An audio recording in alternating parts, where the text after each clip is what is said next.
감사를 가지고 주님 앞에 나아가겠습니다. 나는 용서받았네. 나는 용서받았네.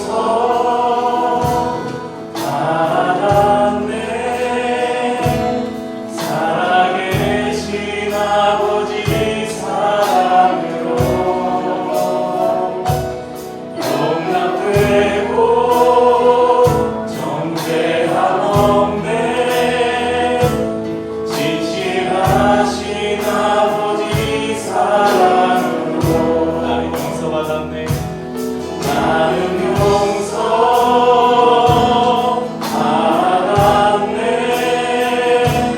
살아계신 아버지 사랑으로 용납되고 정죄함 없네. 진실하신 아버지 사랑으로 온 세상 구주 창조주께 나갈 때 두려움 전혀 없네. 주께 예배드릴 때에 기쁨과 평화 온 세상 구주 창조주께 온 세상 구주 창조주께 나갈 때 두려움 전혀 없네. 주께 예배드릴 때에 기쁨과 평화 있네. 주께 예배드릴 때에 기쁨과 평화 있네. 아멘. 오늘 특별히 첫 찬양은 이곳에 오신 예의교회 성도님들을 환영하면서 오늘 주 안에서 우리를 부르신 또 하나님께 감사하는 마음을 담아서 함께 찬양하겠습니다.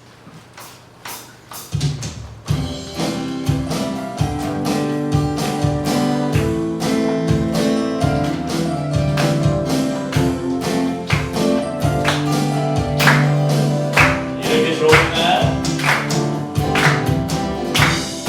이렇게 좋은 날, 아름다운 우리의 만남을 기뻐합니다. 하나님의 사랑 가득한 하나님의 사랑 가득한 오늘 이 시간 우리의 만남을 기뻐해요. 다시 한번 이렇게 좋은 날, 이렇게 좋은 날, 아름다운 우리의 만남을 기뻐합니다. 하나님의 사랑 가득한 오늘 이 시간 우리의 만남을 기뻐해요. 때론 슬플 때도 있고 견디기 힘들 때도 있겠지만 우리 예수님 당신과 함께 늘 동행하셔요.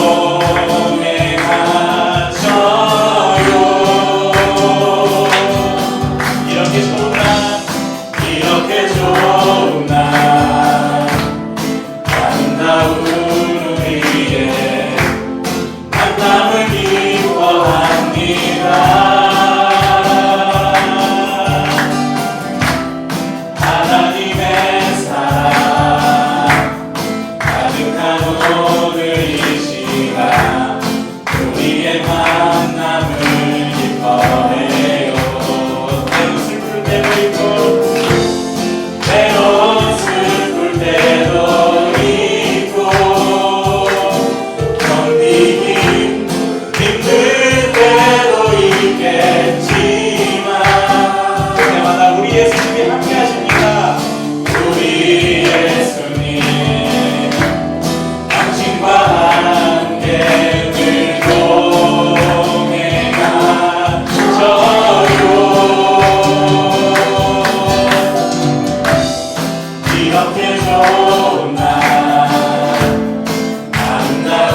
어떤 분들은 좀 손해가 되실 수도 있고 어떤 분들은 아주 득을 보고 계신 분들도 계시죠. 마스크 하관이 자신 없는 분들은 마귀꾼이라는 말이 있더라고요. 근데 여러분 그 눈빛을 보시면 눈빛 안에 그 사람의 아름다움이 다 담겨 있잖아요. 옆에 계신 하나님의 형상된 성도님들을 바라보시면서 참 아름다우십니다. 이렇게 고백해 주시겠어요? 우리 한번 놀라운 이야기를 하나 들려드릴게요. 아름다운 이야기가 있네. 동생들의 사랑 이야기, 영광스러운 천국의 사랑, 나와 같은 죄인 구하여 이야기가 있네. 아름다운 이야기가 있네. 동생들의 사랑 이야기, 영광스러운 천국의 사랑, 나와 같은 죄인 구하여. 주님의 그 사랑은 정말 놀랍네, 놀랍네, 놀랍네. 오 주님의 그 사랑은 정말 놀랍네. 나를 위한 그 사랑, 넓고 있는 넓고 넓은 우주 속에 있는 많고 많은 사람들 중에 구원받고 보호받는 이모 주의 사랑 갖고 산다네. 아멘. 주님의 그 사랑은 정말 놀랍네, 놀랍네, 놀랍네. 오 주님의 그 사랑은 정말 놀랍네. 나를 위한 그 사랑, 사람들은 이해할 수 없네. 사람들은 이해할 수 없네. 물보낸 하나님 사랑, 이 사랑이 우리를 살게 합니다. 이 사랑이 나를 살게 하네. 갈보리의 그 속의 사랑, 오 주님의 그 사랑은 정말 놀랍네, 놀랍네, 놀랍네. 오 주님의 그 사랑은 정말 놀랍네. 나를 위한 그 사랑, 이전 다시 한번 넓고 넓은 우주 속에 많고 많은 사람들 중에 우리를 택하셔서 구원받게 하셨습니다. 믿고 주의 사랑 갖고 산다네. 오 주님의 그 사랑은 정말 놀랍네, 놀랍네, 놀랍네. 오 주님의 그 사랑은 정말 놀랍네. 나를 위한 그 사랑, 사람들은 이해할 수 없네. 사람들은 이해할 수 없네. 하나님이 자신의 아들을 보내셨다며. 이 사랑이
겪었지만 이 중에서도 겪어보신 분은 없으실 것 같은데 그 독립운동 할 때 그 8월 15일 날 우리나라가 해방될 때 사람들이 막 태극기 흔들면서 야노님 만세! 해방의 기쁨을 이렇게 외쳤잖아요. 그때 그 국민들의 그 마음이 어땠을까? 너무 기쁘지 않았겠어요? 일제 36년 그 식민지살이 하다가 해방되었는데 그렇게 기쁜데 영원한 그 사단의 종노릇 하다가 그리스도로 인해서 우리가 영원한 생명, 영원한 자유를 얻었는데 그 기쁨은 얼마나 클까? 한번 상상해 보셨어요? 한번 상상하면서 한번 해보세요. 해방되었네, 해방되었네, 죄와 사망의 법에서 해방되었네, 해방되었네, 죄와 사망의 법에서 해방되었네, 해방되었네, 죄와 사망의 법에서 해방되었네, 해방되었네, 죄와 사망의 법에서. 할렐루야. 우리에게 자유를 주신 주님께 감사의 박수를 드리겠습니다.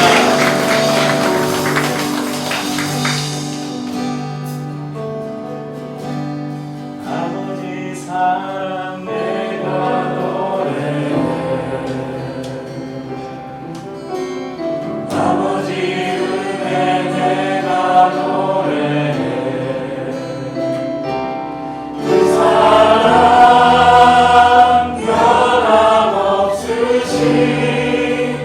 거짓 없으신 성실하신 그 사랑, 상한 갈 때 꺾지 않으시고 떠나가는 등불도 끄지 않으시는 주님, 떠나가는 등불 끄지 않는 그 사랑,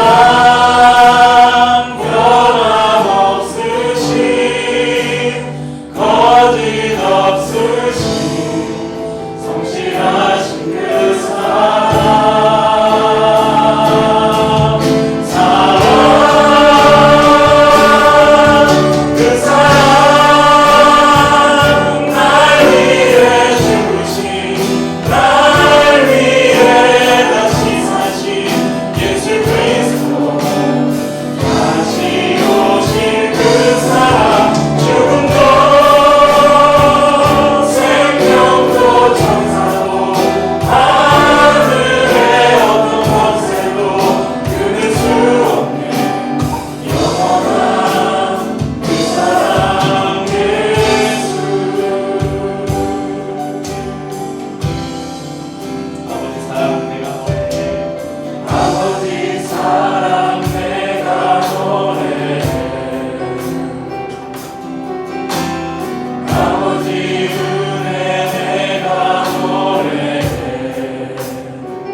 예수 그리스도를 통해서 구원받고 한 분 성령을 통해서 우리가 하나 되어서 개교회의 지경을 넘어서 한 분 하나님을 예배할 수 있는 이것은 우리 그리스도인들에게 주신, 특별히 교회에게 주신 하나님의 정말 특별한 은혜가 아닌가 싶습니다. 그래서 오늘 이렇게 우리가 함께 예배하면서 하나님 나라가 모든 교회가, 온 우주가 하나님 나라 안에서 하나라는 그런 사실을 조금이나마 경험해 볼 수 있는 시간이 될 수 있기를 바랍니다. 저희도 1년에 4차례 찾아가는 예배로 다른 교회를 찾아서 예배를 드리는데, 코로나 때문에 2년 동안 중단했다가 마지막에 제가 광고 때 하겠지만 이제 일정이 확정이 돼서 저희도 8월에 강화에 있는 교회를 찾아가서 예배를 드리는데, 그래도 또 예의교회에서 이렇게 함께 오셔서 예배를 드리는데, 저희가 찾아가는 예배를 드리는 목적 중에 하나가 교회는 우리 교회만 교회가 아니라는 생각들을 성도들이 좀 공유하고 싶어서 이 땅에 있는 저 이단이나 사이비들을 빼고 정말 예수 그리스도를 주로 고백하고 한 성령 안에서 하나님을 예배하는 모든 교회가 하나님 안에서 하나다는 사실을 이렇게 교회들을 찾아가서 함께 예배드리면서 그런 것들을 많이 누리고 있습니다. 오늘 또 교회를 찾아오신 이 교회 성도님들도 예배를 통해서 그런 은혜를 좀 누릴 수 있는 시간이 될 수 있기를 바랍니다. 저희가 비록 작고 부족한 교회고 주중에는 내일부터는 또 여기에서 제가 열심히 또 커피를 파는 카페에서 저희가 모이고 있지만, 오늘 이곳에 임재해 계신 우리 살아계신 하나님은 크고 위대하신 분이십니다. 그래서 우리 교회 외형에 상관없이 우리 이곳에 계신 하나님이 크고 위대하신 분이기 때문에 저희는 결코 작지 않는 그래서 큰 하나님을 예배하는 저희 교회이고 또 모두 성도님들이신 것을 믿습니다. 저희가 지금 사형리를 중심으로 해서 T4U라는 시리즈 설교를 하고 있는데, 또 그 외부에서 이렇게 성도님들이 오신다고 해서 특별한 순서를 갖거나 설교를 바꿀 필요가 없을 것 같아서 계획대로 계속 진행을 합니다. 아마 혹시 대학생 때 그 CCC라는 선교 단체를 경험해 보신 분들은 혹시 이런 전도 서책자 한번 보시지 않으셨나요? 사역이 많이 들어보셨을 거예요. 아마 저하고 비슷한 연배시거나 조금 위아래 분들은 대학 시절 신앙이 있으셨다면 아마 이거 다 이 책자 한 번쯤은 보셨을 겁니다. 이 사역이 4가지 영적 원리를 담고 있는 이것을 통해서 Plan for You, 당신을 위한 4가지 계획, 이 제목을 가지고 말씀을 나누고 있는데, 이제 오늘 3번째 시간 구속에 대해서 우리가 나눌 순서입니다. 그래서 오늘 처음 말씀을 듣는 우리 교회 성도님들도 계시고 앞부분을 듣지 않은 분도 계시니까 잠깐 지난 말씀을 정리해 보면요, 이 사역리는 그렇게 시작합니다. 자연계의 자연법칙이 있듯이 하나님과 사람 사이에도 영적인 원리가 있습니다. 이렇게 시작을 해요. 그 첫 원리가 뭐냐면 하나님은 우리를 사랑하시고 우리를 위한 놀라운 계획을 가지고 계시다는 것입니다. 하나님의 사랑과 계획이 가장 잘 나타나 있는 곳이 어디냐? 바로 창조에 나타나 있다고 제가 말씀을 드렸습니다. 태초에 천지 만물을 하나님께서 지으시고 마지막 날 사람을 만드셨죠. 그리고 그 사람에게 만물을 다스리고 관리하는 책임을 맡기셨습니다. 그러니까 어느 피조물도 하나님의 형상으로 만들지 않으셨는데 독특하게 사람은 하나님의 형상으로 만드셨고 그에게 생기를 불어넣으셔서 하나님과 동일한 인격을 가진 인격체로 만드시고 또 사람에게는 특별한 책임을 부여하셨습니다. 그것은 하나님이 만드신 모든 피조 세계를 관리하고 다스리라는 책임을 맡기셨죠. 그리고 특별히 에덴이라는 에덴 동산을 창설하시고 그 가운데 아담과 하와를 두셨습니다. 그리고 그곳에서 하나님은 그들과 함께 이야기하시고 거니시고 함께 교제하는 그런 아름다운 에덴을 그들에게 허락하셨죠. 그런데 하나님께서 그 에덴 안에서 아담과 하와에게 풍성한 삶을 허락하셨는데 지금의 우리의 삶은 어떤가? 우리 성도님들의 삶은 지난주에 우리 기류의 교회 성도님들 물어봤으니까 우리 교회에서 오신 우리 성도님들 지금의 삶에 만족하십니까? 하나님이 그 태초에 아담과 하와에게 그 에덴에서 약속했던 그 주셨던 풍성한 삶을 지금 마음껏 누리고 계십니까? 예라고 대답하시는 분들도 계실 거예요. 분명히 그러신 분들 계셔요. 왜냐하면 우리는 그리스도 안에서 새로운 삶을 얻었기 때문에 완벽하지는 않지만 예전에 그 잃어버렸던 풍성함을 누리고 계신 분들도 분명 있으실 것입니다. 그렇지만 예수를 믿는 성도들 말고 우리 주위를 조금만 눈을 돌려서 주위를 한번 봐보세요. 어떻습니까? 수많은 사람들이 거짓과 속임수를 부리고 살인과 폭력과 전쟁과 기근과 수많은 재해들로 고통받고 있습니다. 왜 하나님께서 인간을 만드시고 주신 그 풍성함을 우리가 잃어버렸는가? 지난주에 저희가 그 두 번째 원리를 나누었습니다. 그것은 바로 인간의 죄 때문이죠. 에덴은 하나님과 인간의 교제의 장소였습니다. 모든 풍성함이 보장된 곳이었죠. 그런데 그곳에 죄가 들어옵니다. 하나님께서 선악을 알게 하는 나무를 동산 중앙에 두시고 다른 모든 것을 너가 마음껏 누려라. 그런데 이 선악을 알게 하는 나무의 열매만큼은 절대 먹지 말라. 이렇게 말씀하셨죠. 그런데 뱀의 유혹으로 하나님께서 절대 금하신 선악과를 먹고 말았습니다. 왜 하나님은 선악과를 에덴 동산에 두셨을까? 그러니까 이제 사람들이 질문하는 거죠. 왜 하나님은 하필 왜 선악과를 만들어 놓으셔서 왜 그것을 따먹게 하셨는가? 아예 안 만들었으면 안 따먹었을 거 아닌가? 또는 아담과 하와가 선악과를 먹으려고 아무리 뱀이 유혹해도 그 따서 한 입 베어 물려고 할 때 스탑! 그래서 버튼 딱 눌러서 중지시켜 버렸으면 될 건데 왜 하나님이 그렇게 하지 않으셨는가?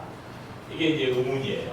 그래서 어떤 사람들은 이 죄의 책임을 인간의 죄의 책임을 하나님께 돌리는 사람이 있어요. 죄도 하나님이 만들었다. 근데 제가 지난 시간에 이것을 설명하기 위해서 저 제주도의 푸른 들판에 뛰어노는 말들을 제가 예로 들어서 설명을 했습니다. 제주도를 가보신 분들은 거기 막 말들이 뛰어놀고 있잖아요.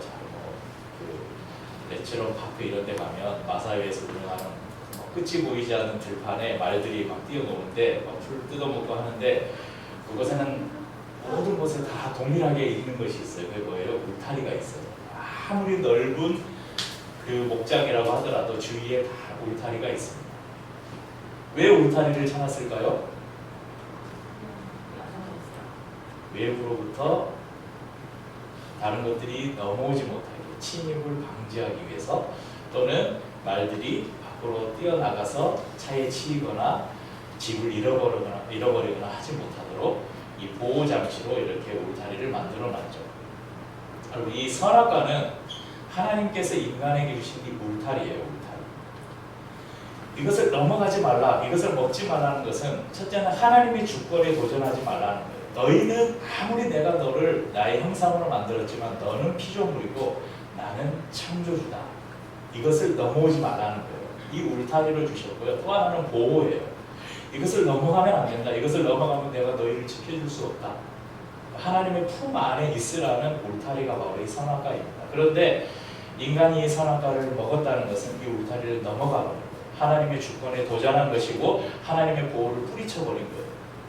그러면 왜 하나님 그냥 이거 버튼 눌러서 따먹을 때 딱 중지시켰으면 됐잖아요. 하나님이 경고라도 하시면 야 스탑! 먹으면 안 돼. 먹으면 죽어. 그렇게 멈추시지 왜 안 멈추셨나요? 하나님이 인간을 자유의지를 가진 인격체로 만드셨기 때문에 그렇습니다. 하나님이 인간을 로봇으로 만들지 않으셨죠. 하나님의 마음대로 조종할 수 있는 존재로 만들지 않으셨어요. 그러니까 인간이 선악과를 따먹은 그 가장 큰 이유는 하나님이 그들에게 자유의지를 주셨기 때문이라는 것입니다. 어쨌든 죄가 들어온 인간은 죄가 이제 사람에게 들어온 다음에 삼중 소외를 겪게 됩니다. 첫 번째는 하나님과의 관계가 멀어져요. 그래서 하나님의 낯을 피해서 숨잖아요. 두 번째는 서로 책임져야 할 관계에서 서로 책임을 묻는 관계로 변합니다. 그러니까 인간의 관계가 파괴된 거예요. 그러니까 서로 책임질 존재로 아담과 하와를 돕는 배필이라는 것을 서로 부족함을 채우고 서로의 연약함을 돕는 책임지는 관계로 세우셨는데 이 여자가 나에게 줘서 먹었습니다. 아담은 하와에게 책임을 전가합니다. 하와는 뱀이 나를 꼬셔서 내가 먹었습니다. 책임을 서로 전가하는 일들이 일어납니다. 세 번째는 자연과의 소외에 빠지게 됩니다. 그전에는 아무 수고하지 않아도 풍성한 것들을 마음껏 얻을 수 있었는데 이제는 수고하고 땀을 흘리지 않으면 먹을 것을 얻을 수 없는 그런 상황에 놓이게 되었습니다. 결국 죄와 함께 할 수 없는 하나님께서는 아담과 하와를 에덴에서 추방시키고 말이죠. 에덴에서 쫓겨난 인간들은 어떻게 해서든 하나님과 그 멀어진 관계를 이어보려고 수많은 노력들을 했습니다. 선행, 철학, 종교 이 모든 노력들을 했지만 결코 멀어진 하나님과의 사이를 이어줄 수 있는 방법은 없었습니다. 오늘 우리가 나눌 세 번째 원리는 바로 구속입니다. 구속. 사형리에서는 3원리를 이렇게 설명합니다. 빨간 주황색 글씨로 있다. 예수 그리스도만이 사람의 죄를 해결할 수 있는 하나님의 유일한 길입니다. 당신은 그를 통하여 당신에 대한 하나님의 사랑과 계획을 알게 되며 또 그것을 체험하게 됩니다. 여러분 대부분 예수님을 만난 분들이기 때문에 이 사실을 잘 알고 계실 것입니다. 저희가 지금 이 시리즈 설교를 하는 목적이 두 가지가 있는데 하나는 모든 성도들이 다시 한번 복음의 핵심 진리들을 다시 한번 정리해서 하나님께서 어느 순간에라도 누군가 내가 복음을 전할 사람을 만나게 하실 때 자신 있게 당당하게 잘 정리해서 이 복음 네 가지 원리를 잘 전할 수 있도록 준비하기 위함이 하나 있고요. 또 한 가지는 우리 저기 앉아 계신 우리 새로 오신 가정은 아니고 오래된 가정인데 그다음 코로나 때문에 오랫동안 2년 가까이 학교 예배하지 못한 우리 가정이 있는데 그 가정을 위해서 지금 복음을 전하고 있습니다. 오늘 아마 저기 예인교회에서 오신 우리 성도님들 보면 다들 이렇게 보니까 신앙의 연수가 열륜이 이렇게 딱 보면 나오는 게 그때 정성기 목사님께 얼마나 훈련을 잘 받으셨겠어요. 참 존경하고 예인교회 여러 새가족 프로그램부터 이런 프로그램을 보면서 너무 부럽고 그런데 해보려니까 안 돼. 도저히 나는 못할 것 같고 그래서 참 부러움을 많이 가지고 있는 교회인데 그 교회를 다니시는 성도님이 얼마나 행복하시고 그렇습니까? 그런데 제가 이렇게 누군가에게 이 사형리에 나와 있는 복음을 한번 전해보십시오 하면 체계적으로 전하실 수 있는 분이 자신 있게 하실 수 있으실까요? 네, 그래서 우리 예인교회 성도님들뿐만 아니라 저희들도 다 마찬가지여서 다시 한번 이것을 좀 정리할 필요가 있겠다 싶어서 지금 이 말씀을 나누고 있습니다. 세 번째 원리 구속인데요. 여러분 예수님으로 인해서 이 세상은 새로운 역사가 시작되었습니다. 그래서 역사의 영어 단어가 뭐죠? 히스토리. 히스토리는 합성어예요. 히스와 스토리의 합성어입니다. 히스는 그 예수 그리스도를 가리키는 단어, 이 대명사예요. 그의 이야기. 거기에서 예수님의 이야기, 그래서 히스토리라는 단어가 만들어졌어요. 여러분 우리가 기원전후를 가리키는 그 영어 약자가 있죠. 기원전을 뭐라고 합니까? BC라고 하죠. BC가 뭐예요? Before Christ. 예수님 이전의 역사를 우리가 기원전이라고 하죠. AD는 뭐예요? AD는 모르실 거예요. 영어가 아니거든요. AD는 라틴어입니다. 아노 도미니. 그래서 주님 이후. 왜 BC는 영어로 하고 AD는 라틴어로 했는지 모르겠지만 아무튼 AD, BC는 예수님의 전후를 가려서 기원전, 기원후 이렇게 우리가 이야기를 하죠. 여러분 죄인이 죄인을 대신해서 죄값을 치를 수는 없죠. 그래서 구약에서는 죄인을 대신해서 재물을 잡아서 죽였어요. 사람을 죽일 수가 없으니까 하나님이 주신 방법이 사람의 죄를 이 재물에 전가를 시켜서 그 재물을 대신 죽여서 사람의 죄를 해결하는데 이것은 계속해서 죄를 지을 때마다 재물을 드려야 됐어요. 하지만 이 끊임없이 반복되는 제사를 단번에 끝내신 사건이 있는데 그것이 바로 예수 그리스도의 십자가 사건입니다. 죄 없으신 하나님의 아들이 인간의 죄를 대신 짊어지고 십자가에서 죽으셨습니다. 여러분 구속 그냥 해석하면 속박에서 자유를 준다, 구한다 이런 말인데 조금 이걸 풀어서 하면 값을 지불하고 산다 이런 말이에요. 우리 옛날에 노예 시장에 그 노예의 값을 부르잖아요. 그래서 그 값만큼 주면 노예를 자기가 사올 수 있잖아요. 그래서 이 노예에 자유를 줄 수도 있고 주인이 마음대로 할 수도 있죠. 그러니까 예수님께서 우리를 위해서 자신의 생명을 값으로 지불하시고 우리를 샀다는 거예요. 그렇게 우리에게 잃어버렸던 자유를 돌려주셨습니다. 오늘 말씀에 우리가 아직 죄인되었을 때에 그리스도께서 우리를 위하여 죽으심으로 하나님께서 우리에게 대한 자기의 사랑을 확증하셨다고 말씀합니다. 예수님은 죽으셨을 뿐만 아니라 다시 살아나셨습니다. 고린도전서 15장 3절에서 6절의 말씀에 보면 그리스도께서 우리 죄를 위하여 죽으시고 장사 지냄 받으셨다가 사흘대로 성경대로 사흘 만에 다시 살아나사 게바에게 보이시고 그 후에 12제자에게와 그 후에 500의 형제에게 일시에 보이셨나니 이렇게 말씀합니다. 여러분 예수님만이 하나님께 이르는 유일한 길입니다. 그래서 예수님이 친히 말씀하셨죠. 내가 곧 길이요 진리요 생명이니 나로 말미암지 않고는 아버지께로 올 자가 없느니라. 그러니까 하나님과 사람 사이에 도무지 연결할 수 없었던 이 간극, 사람들이 수많은 선행과 철학과 종교로 이 간극을 메워보려고 했지만 실패했던 그것을 하나님의 독생자 예수 그리스도를 통해서 그분을 십자가에 죽게 하심으로 우리의 죄값을 담당하시고 하나님과 우리 사이를 연결해주는 다리를 놓아주셨다는 것입니다. 그런데 여러분 놀라운 사실이 하나 있는데요. 여기까지 우리가 잘 아는 사실일 텐데 하나님께서 이 놀라운 이 계획을 언제 계획하셨냐? 예수님께서 한 2000년 전쯤에 지금 2022년이니까 한 2020여 년 전에 이 계획을 하신 게 아니라 하나님께서 이 계획을 언제부터 하셨냐면 아담과 하와가 죄를 짓는 순간부터 하셨다는 거예요. 놀랍지 않으십니까? 한번 오늘 다른 본문 하나를 찾아볼게요. 창세기 3장 15절입니다. 창세기 3장 15절. 앞에 화면에 있으니까 한번 같이 볼까요? 창세기 3장 15절입니다. 내가 너로 여자와 원수가 되게 하고 내 후손도 여자의 후손과 원수가 되게 하리니 여자의 후손은 내 머리를 상하게 할 것이요 너는 그의 발꿈치를 상하게 할 것이니라 하시고, 제가 컬러링을 해서 이렇게 해놨는데 성경을 이렇게 보실 때 이렇게 컬러링을 해서 누가 무슨 말을 하는지를 이렇게 표시하면서 보시면 좋은데 내는 누구겠어요? 하나님이에요. 내가 너는 누굴까요? 지금 뱀에게 하는 이야기예요. 그러니까 사단에게 하는 이야기예요. 사탄에게 여자는 지금 누구예요? 여자라니까 하와에게 말하는 거예요. 하나님께서 뱀에게 내가 여자와 하와와 원수가 되게 하고 내 후손, 그러니까 뱀의 후손, 사단의 후손, 그러니까 사단의 지배 아래 있는 사람들, 그 사람도 여자의 후손과 원수가, 여자의 후손은 누구일까요? 예수 그리스도예요. 여자의 후손과 원수가 되게 하리니 여자의 후손은, 그러니까 여자의 후손, 하와의 후손, 그러니까 이 여자의 후손으로 오는 예수 그리스도는 사단의 머리를 상하게 할 것이다. 그런데 사단은 그의 예수님의 발꿈치를 상하게 할 것이다. 이렇게 말씀하셔요.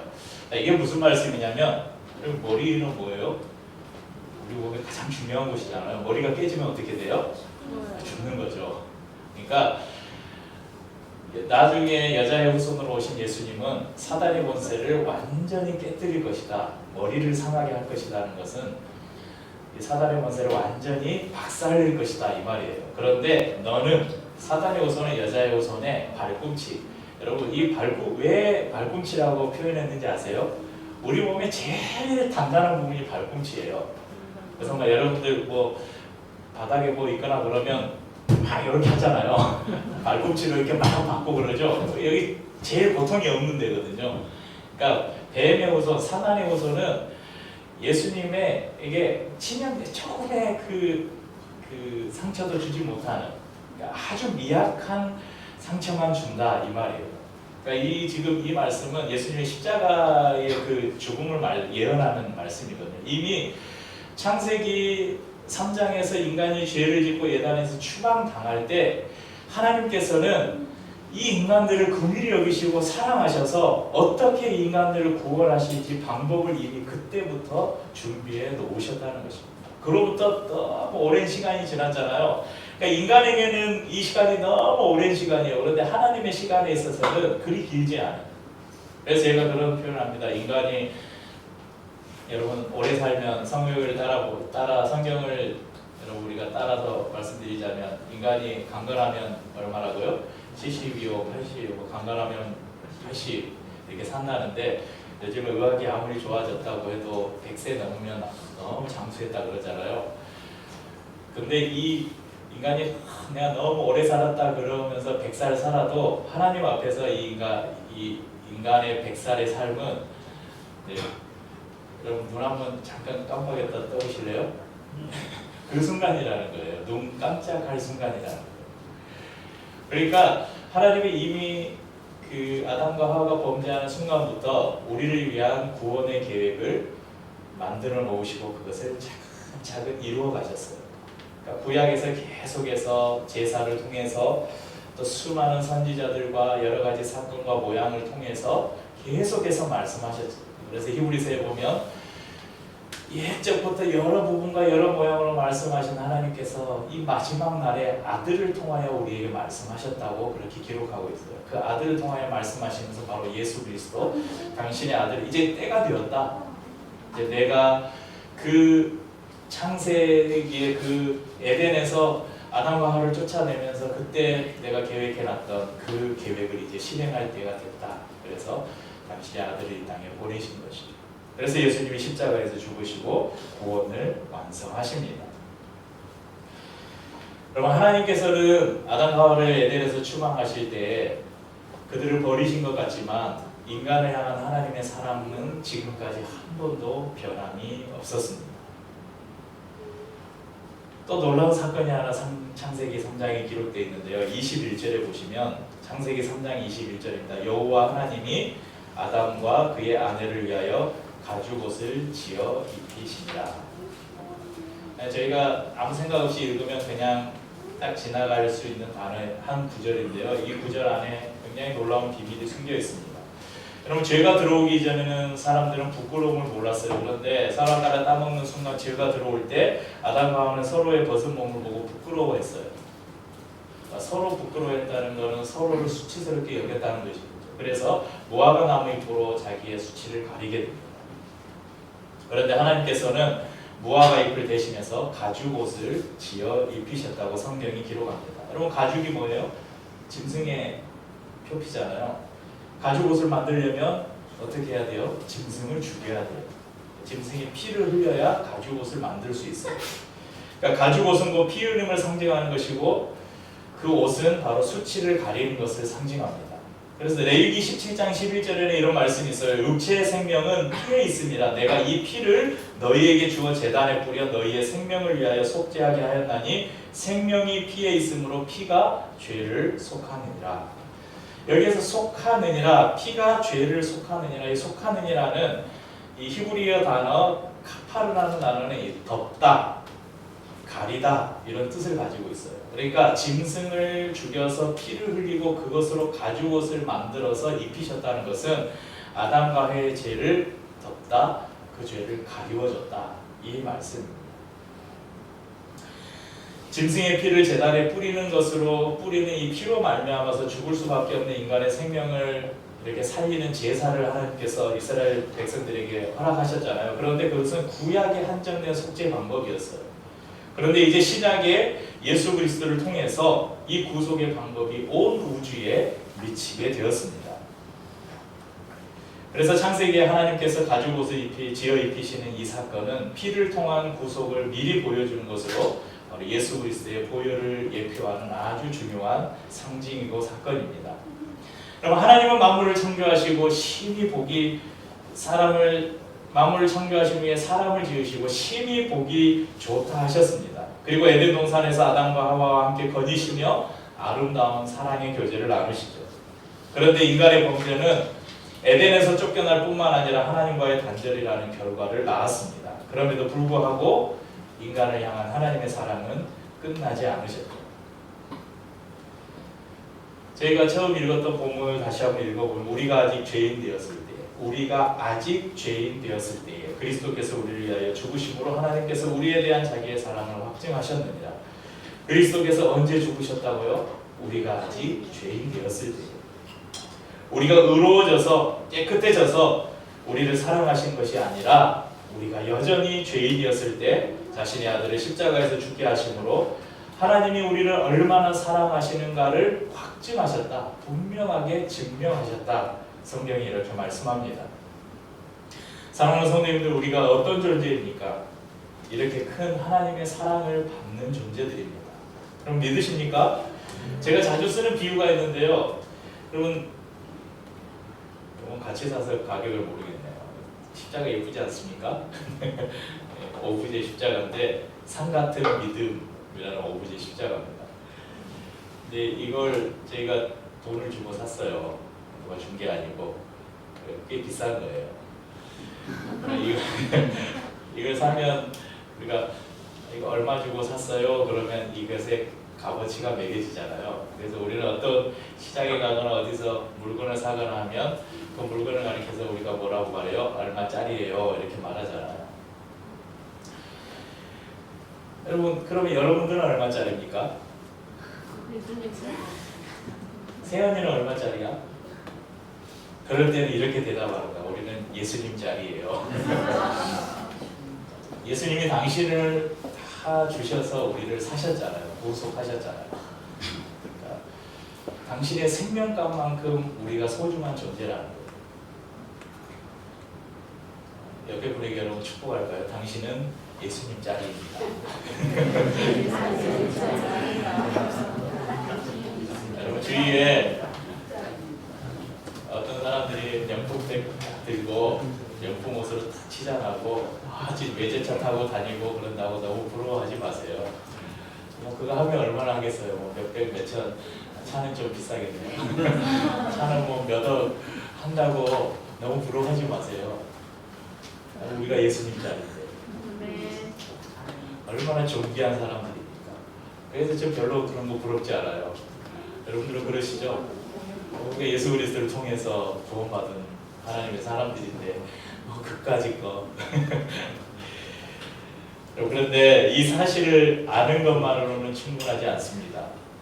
다음 시간에는 이 놀라운 구원이 어떻게 나의 것이 될 수 있는가, 예의교회 성도님들은 다 아시니까 안 오셔도 되고 다음 주에 우리 교회 성도님들과 함께 이 마지막 네 번째 원리를 함께 나누도록 하겠습니다. 우리 찬양하고 성찬을